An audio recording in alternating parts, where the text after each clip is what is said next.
In this video, I'm going to show you how to use Excel conditional formatting formula to automatically highlight past dates. So this way you can quickly spot overdue deadlines in a task list.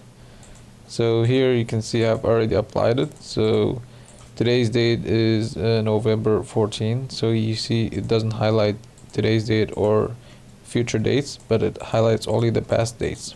So I'm going to show you how I did it. Let me just cancel this.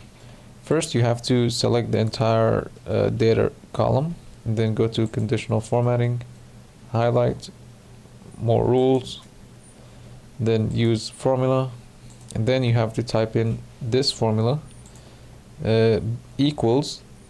So this formula is basically equals $ B2. This is B2.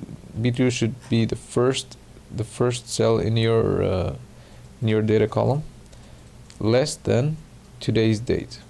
And then once you do that, you have to click format, and then you can select whatever format you like. Then I'm gonna click OK, and as you can see, it's highlighting the past due dates or the overdue deadlines. That's pretty much it for the video. If you find it helpful, please subscribe to the channel. Thanks for watching.